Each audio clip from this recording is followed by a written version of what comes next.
Hello everyone. अभी जो हम देख रहे हैं वो है unit number 4। Okay, first order partial differential equation. Okay, so उसमें हमने क्या देखा अभी तक। पहला जो मेन इंपॉर्टेंट टॉपिक था वो था formation of partial differential equation. तो उसमें हमें partial differential equation means PD form करना था। वो भी हमने दो मेथड देखी थी। Okay, bye eliminating arbitrary constant and eliminating arbitrary function वाले में भी दो मेथड आई थी, राइट। सो वो हमने देखा था। बाद में इम्पोर्टेंट टॉपिक स्टार्ट किया था सॉल्यूशन। सॉल्यूशन किसका? Solution of first order partial differential equation. और उसमें हमने सबसे पहले देखा था क्लासिफिकेशन ऑफ लीनियर इक्वेशन। तो उसमें लीनियर इक्वेशन आता है, सेमी लीनियर आता है, क्वासी लीनियर आता है।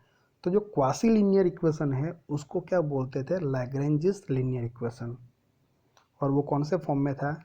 ये फॉर्म में आया था हमारा, राइट, लैग्रेंजिस लीनियर इक्वेशन। तो उसको हमें उसका जो जनरल सॉल्यूशन है वो कैसे फाइंड आउट करना है वो हमने देखा मेथड। और उसके बेस पे 3 या 4 एग्जांपल भी देखा प्रीवियस वीडियो के अंदर। ओके, तो आज हम क्या करेंगे? आज भी हम सॉल्यूशन फाइंड करेंगे, लेकिन तब हमने लीनियर का किया था। आज हम स्टार्ट करेंगे नॉन लीनियर जो पार्शियल डिफरेंशियल इक्वेशन आता है उसका। ओके, वो भी फर्स्ट ऑर्डर का। सो नॉन लीनियर मतलब यहाँ पे क्या आएगा? टर्म कौन सी आएगी? तो देखो, p इंटू क्यू आएगा, या तो p स्क्वेयर आ सकता है, q क्यूब आ सकता है। मतलब p एंड q का जो डिग्री है वो मोर देन 1 आएगी, 1 से ज़्यादा आएगी। ओके, 1 होगा तो मतलब लीनियर इक्वेशन देखा उसमें ओनली p एंड q थी। p एंड q की जो डिग्री ऑलवेज क्या थी? 1 थी। लेकिन यहाँ पे ऐसा होगा नहीं। सो इक्वेशन को हम बोलते हैं non linear. So non linear equation जो है उसका सॉल्यूशन फाइंड करना है, तो उसके लिए थोड़ा इजी बनाया है हमारे लिए। कैसे? तो स्टैंडर्ड फॉर्म लिखा है, standard form 1, standard form 2, standard form 3। तो हमें पता चलता है कि भाई ये स्टैंडर्ड फॉर्म में एग्जांपल आया है, कोई इक्वेशन है, तो उसका सॉल्यूशन क्या है वो हम पहले से ढूंढ के रखेंगे, तो हमारा काम इजी हो जाएगा। और मान लो कि कोई फॉर्म में आया नहीं और उसका सॉल्यूशन फाइंड करना है, तो एक जनरल मेथड है, उसको बोलते हैं ये 4 पिट्स मेथड। सो एंड में ये मेथड देखेंगे, और ये मेथड जो है वो आईएमपी मेथड है। सो ये फर्स्ट ऑर्डर वाला जो यूनिट है, यूनिट नंबर 4, उसमें हम फॉर्मेशन वाला पहला पोर्शन देखा। बाद में हमने सेकंड पोर्शन सॉल्यूशन देखना स्टार्ट किया। तो सॉल्यूशन वाले पोर्शन में से total 4 example previous GTU exam के अंदर आए हुए हैं। वो भी कितने मार्क्स में? 3 और 4 मार्क्स में छोटे छोटे एग्जाम्पल आते हैं, राइट। सो इम्पोर्टेंट है। सो आज हम देखेंगे अभी स्टैंडर्ड फॉर्म 1 के बारे में। तो स्टैंडर्ड फॉर्म 1 कौन सा है? ये फॉर्म है F of P Q equal to 0। Okay, so यहाँ पे इसका मतलब क्या है कि जो इक्वेशन आएंगे non linear partial differential equation of first order जो आएंगे, उसमें जो है ना P and Q he involve होंगे। एक्स वाई जेड जो है वो इन्वॉल्व होंगे नहीं, वो नहीं आएंगे, राइट। पी एंड क्यू ही आएंगे। तो ये फॉर्म में इक्वेशन है, तो उसका जो कंप्लीट सॉल्यूशन है, यहाँ पे लिखा है कंप्लीट इंटीग्रल। तो इंटीग्रल का मतलब क्या है? सॉल्यूशन। सो कंप्लीट सॉल्यूशन क्या आएगा? तो ये आएगा, ये हमें याद रखना है, Z equal to A x plus B Y plus C. Getting? So यहाँ पे ए एंड बी का जो रिलेशन है वो क्या है? ये है F of A B equal to 0। Getting? So यहाँ से हम क्या करेंगे? F of A B equal to 0 जो है उसका यूज़ कैसे करेंगे तो वो मैं आपको बताता हूँ। ये जो कंप्लीट सॉल्यूशन हमने लिखा है उसको जेड को हम एक्स के रिस्पेक्ट में पार्शियली डिफरेंशिएट करेंगे तो क्या टर्म आएंगी? Del Z by del X आएगी। So del Z by del X equal to P लिख सकते हैं, और यहाँ से हमारा आंसर क्या आएगा? ए। तो पता चला यहाँ पे कि पी की जगह पे हमें क्या रखना है? ए। सेकंड, यही इक्वेशन को हम वाई के रिस्पेक्ट में पार्शियली डिफरेंशिएट करेंगे, तो हम उसको कैसे डिनोटेट करेंगे, del Z by del y equal to क्या आता है, क्यू इक्वल टू, यहाँ पे आंसर क्या आएगा, बी आएगा, वाई के रिस्पेक्ट में करेंगे तो। सो क्यू इक्वल टू क्या करेंगे, लिखेंगे हम बी। ओके, सो यहाँ से हमें क्या करना होगा कि ये इक्वेशन होगा हमारा f of P Q equal to zero. तो हमें क्या लिखना होगा, ये f of f b a B equal to zero means जहाँ पे पी है वहाँ पे ए एंड क्यू है वहाँ पे बी लिखना है। ये लिख के हम क्या करेंगे, ये लिख के हम बी की वैल्यू फाइंड करेंगे। कौन से फॉर्म में, ए के, तो उसको मैं डिनोटेट करता हूँ एफ ऑफ ए, मतलब बी जो है वो ए के टर्म में एक फंक्शन हो गया। सो आप एफ ऑफ ए की जगह पे ये भी लिख सकते हो, फाई ऑफ ए भी लिख सकते हो, कोई प्रॉब्लम है नहीं। ओके, अब जो यहाँ पे डिनोटेट करना है आप ले सकते हो। सो हम क्या करेंगे, ये जो हमने कंप्लीट सॉल्यूशन अभी हमने लिखा है उसमें हम क्या करेंगे,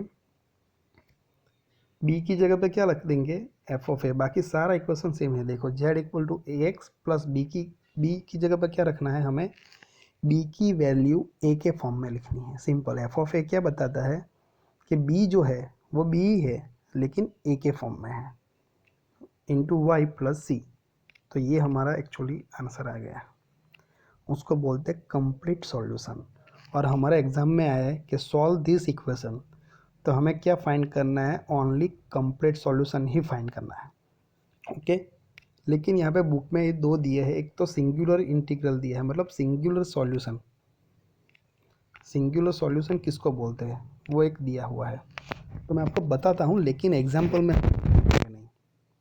तो सिंगुलर सॉल्यूशन का मतलब क्या है, तो ये जो हमारा कंप्लीट सॉल्यूशन आया ना, उनको पहले क्या करेंगे, ए के रिस्पेक्ट में डिफ्रेंशिएट करेंगे पार्शियली, एंड देन इनको ही हम सी के रिस्पेक्ट में पार्शियली डिफ्रेंशिएट करेंगे और क्या करेंगे, इक्वेट टू जीरो करेंगे दोनों टर्म को। सो पहला ये करेंगे तो आंसर क्या आएगा हमारा, ये zero equal to x plus y, इसका एफ ऑफ ए का फर्स्ट डेरिवेटिव क्या लिखा है, एफ डैश ऑफ ए, एन ये जो सेकंड का करेंगे del Z by del c, तो उसका आंसर क्या आएगा, ये zero equal to one. So अभी ये जीरो इक्वल टू वन आया, ये कुछ इक्वेशन है, मीनिंगलेस इक्वेशन है, गेटिंग। सो हम बोल सकते हैं कि ये जो फॉर्म है F of P Q equal to zero standard form one, उसका जो सिंगुलर सॉल्यूशन है वो एग्जिस्ट करता नहीं है, डज नॉट एग्जिस्ट, मतलब सिंगुलर सॉल्यूशन हमें मिलेगा नहीं।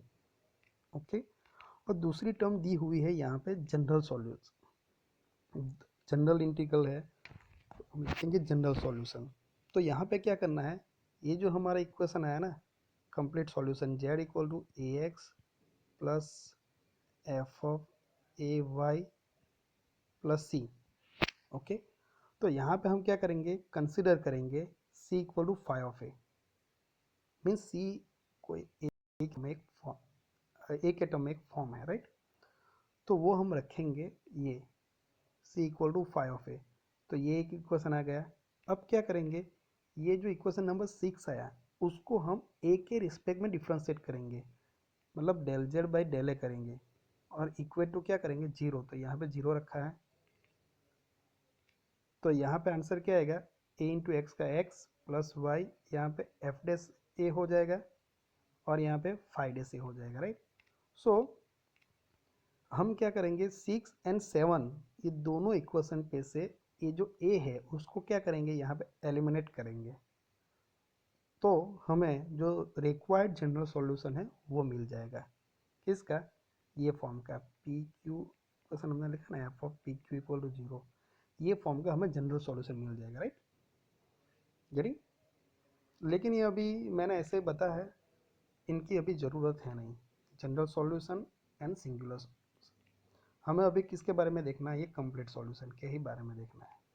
ऐसा भी हो सकता है बहुत बार कि ये स्टैंडर्ड फॉर्म, ये फॉर्म में कोई बार एग्जांपल नहीं भी आया हो, तो हमें वो इक्वेशन को रिड्यूस करके हमें ये स्टैंडर्ड फॉर्म में लाना पड़ेगा एंड देन उनका जो है सॉल्यूशन वो फाइंड करना पड़ेगा। ओके, तो अभी हम देखेंगे नेक्स्ट एक एग्जांपल मैं आपको बताता हूँ बहुत इजी है, यही स्टैंडर्ड फॉर्म जो 1 है उनके बेस पे ही है। तो ये एग्जांपल जो है वो 2018 जो है, ओके, जीटीयू एग्ज़ाम। सो जीटीयू एग्ज़ाम में ये 2018 में पूछा गया एग्जांपल है, 3 या 4 मार्क्स में आया होगा शायद, ओके। तो एग्जांपल क्या है, बस हमें यही देते हैं, मेथड नहीं देते, हमें पता लगाना है कि भाई ये कौन से फॉर्म का एग्जांपल है, लीनियर है, नॉन लीनियर है, उसमें भी कौन सा फॉर्म है गरी। सो देखो, solve p square plus q square equal to 1, ये एग्जांपल दिया है। सो यहाँ पे देखो, p की डिग्री, q की डिग्री क्या है, अभी 2 है, 2 का पावर, तो मोर देन 1 हो गया, तो ये लीनियर तो नहीं हो सकता, तो कौन सा है ये, नॉन लीनियर फॉर्म है, राइट। तो नॉन लीनियर फॉर्म है, हमें पता चला। तो ये कौन से फॉर्म में इक्वेशन है हमारा, f of P Q equal to 0 form में है। तो हमें ये फॉर्म में लिखना है, तो क्या लिख सकते हैं यही इक्वेशन को, f of P Q equal to, ये 1 को लेफ्ट साइड ले लो, अब नहीं भी लोगे तब भी कोई प्रॉब्लम नहीं, हम बाद में भी ले सकते हैं, लेकिन इजीली हमें लिखना है तो ये लिख सकते हैं f of P Q equal to p square plus q square, ये 1 जो है उसको लेफ्ट साइड ले दो, क्या हो जाएगा, -1, गेटिंग। सो हमें ये मिल गया एफ ऑफ पी क्यू यहाँ पे। अब हमें पता है कि कंप्लीट सॉल्यूशन हमारा क्या है, कंप्लीट सॉल्यूशन जो है वो ये है, z equal to A x plus B Y plus C, लेकिन ये हमारा एग्जाम्पल का तो है नहीं, ये कोई भी फॉर्म हो ये हमारा, उसके लिए ये दिया हुआ है कंप्लीट सॉल्यूशन। लेकिन हमारा जो एग्जाम्पल है, ये एग्जाम्पल का पर्टिकुलर जो है सॉल्यूशन फाइंड करना है, तो कैसे करेंगे, ये तो है, लेकिन ये कंप्लीट सॉल्यूशन का जो इक्वेशन है उसमें हमें क्या करना पड़ेगा, तो जो बी है ना, इसकी जगह पे हमने ये लिखा था, अभी देखा उसमें एफ ऑफ ए का मतलब क्या है, बी की वैल्यू हमें ए के फॉर्म में फाइंड करनी है, और जो भी फाइंड करेंगे वहाँ बी की वैल्यू ए के टर्म में वो यहाँ पे बी की जगह पर रख देंगे, तो वो हमारा आंसर आ जाएगा, सिंपल है। तो ये हमने लिखा है F of P Q equal to p square plus q square -1। अब देखो, हमने ये भी पता है कि ए एंड बी जो है कंप्लीट सॉल्यूशन में, वो इक्वेशन को सेटिस्फाइड करता है, ये फॉर्म को, राइट। तो हम ये लिख सकते हैं f of A B equal to 0, यहाँ पे क्या है, F of P Q equal to 0, तो उसकी जगह पर हम क्या लिखेंगे, f of A B equal to 0।